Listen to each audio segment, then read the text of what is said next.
Assalamualaikum warahmatullahi wabarakatuh. Kami dari kelompok 9 akan mempresentasikan tentang tokoh inspiratif yang berhasil dan sukses dalam membangun usahanya. Perkenalkan, nama saya Firda Yusrian dan ada teman-teman saya yang bernama Lydia Rosa Marwita, Novera Fitri Ainun, dan Wahyu Wijianto. Khairul Tanjung muncul ke dalam jajaran konglomerat terkaya Indonesia. Pengusaha sukses ini pada 2018 telah dinobatkan sebagai satu dari 10 orang terkaya negeri ini. Namanya tentu sudah tidak asing lagi karena perjalanan hidupnya memberikan inspirasi bagi banyak orang. Tidak sedikit orang yang penasaran dengan biografi Khairul Tanjung. Khairul Tanjung memiliki latar belakang keluarga sangat berbeda dengan yang tampak saat ini. Lelaki yang lahir di Jakarta pada 16 Juni 1962 ini merupakan anak dari pasangan Abdul Ghaffar Tanjung dan Halimah. Ia lahir dengan 6 bersaudara. Lalu setelah menginjak dewasa, ia menikah dengan Anita Ratnasari Tanjung, kemudian dikaruniai 2 orang anak bernama Putri Indah Sari Tanjung dan Rahmat Dwi Putra Tanjung. Pendidikan Khairul Tanjung. Pendidikan dasar Khairul Tanjung ditempuh di Sekolah Dasar Vanlit Jakarta. Kemudian ia melanjutkan jenjang sekolah menengah pertama di SMP Vanlit juga. Lulus dari SMP, Khairul Tanjung melanjutkan pendidikannya ke SMA Negeri 1 Jakarta. Pada tahun 1981 ia lulus dan melanjutkan jenjang pendidikan tinggi di Fakultas Kedokteran Gigi UI.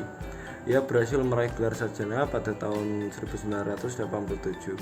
Tidak berhenti di situ, ia pun melanjutkan ke jenjang magister di Institut Pendidikan serta Pembinaan Manajemen pada tahun 1993.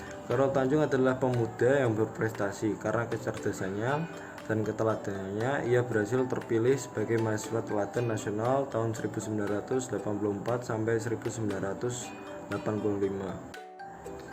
Belajar bisnis sejak kuliah.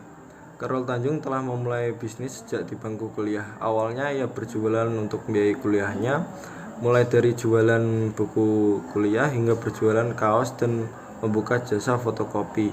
Selain berjualan buku dan kaos, Khairul Tanjung juga pernah membuka toko menjual alat kedokteran serta laboratorium, namun karena suatu hal bisnis tersebut bangkrut.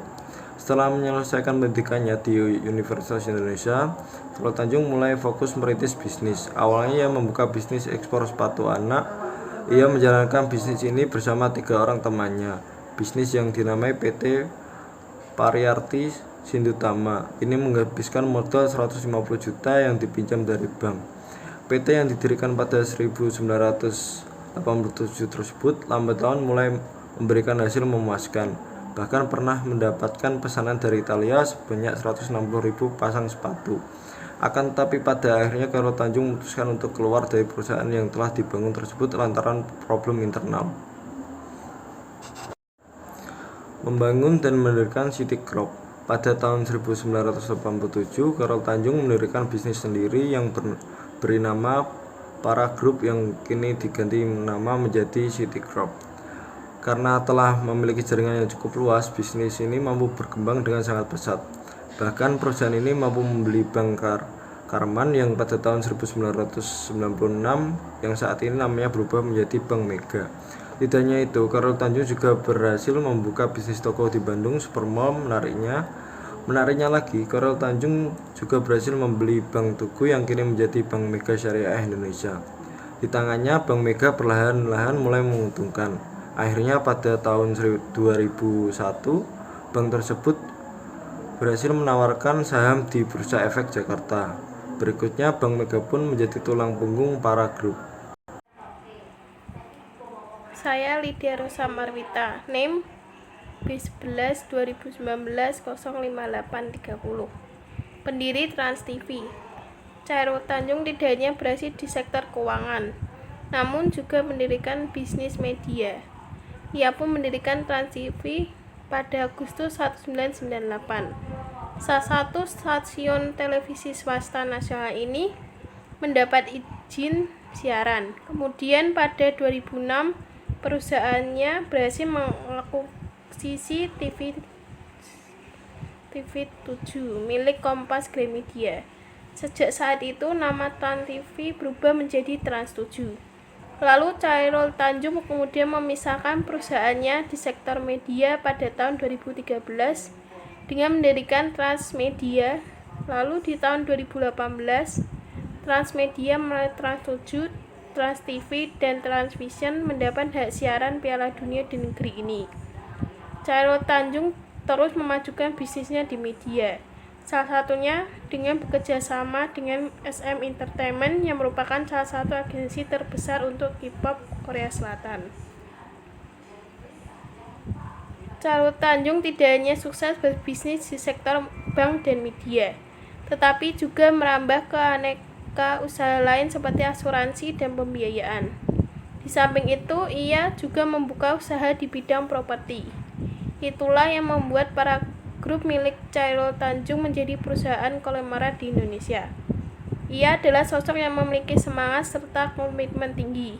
Menurutnya, pembisnis haruslah memiliki target kelas dan pantang menyerah. Prinsip ini harus tetap menjadi pegangan sekalipun dalam keadaan sulit. Komitmen seorang Chairul Tanjung dapat dilihat dari bagaimana ia menghadapi krisis 1998.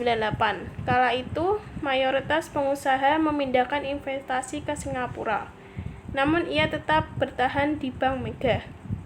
Namun hal itu bahkan bisa membuat Bank Mega mampu meminjamkan uang ke bank lain saat ekonomi Indonesia sedang tidak stabil. Salah satunya adalah Bank BCA milik Salim Group dengan total pinjaman mencapai 1, triliun rupiah. Ternyata dari kejadian 1998 dan komitmennya untuk tetap berinvestasi di Indonesia berhasil memberinya jalan untuk bekerja sama dengan Salim Group dalam pengelolaan proyek Batam dan Singapura.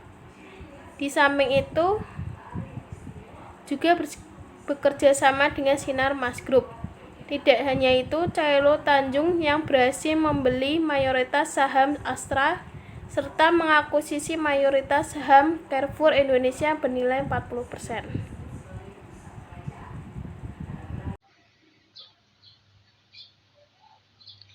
Selanjutnya adalah jumlah kekayaan Chairul Tanjung.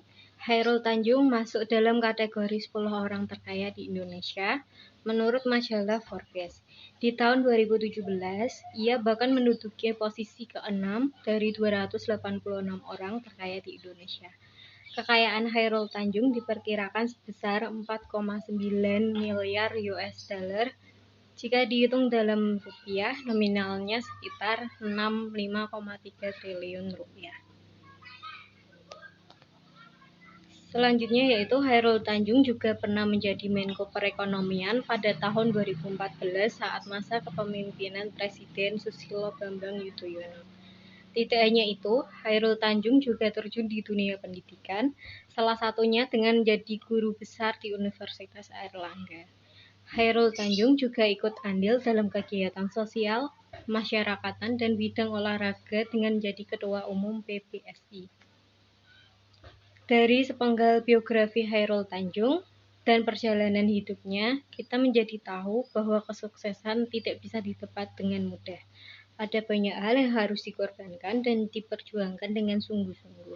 Chairul Tanjung tidak berasal dari keluarga yang terpandang, namun kegigihannya telah merubah nasib dan kini ia menjadi orang terdepan sebagai sosok terkaya di negeri ini.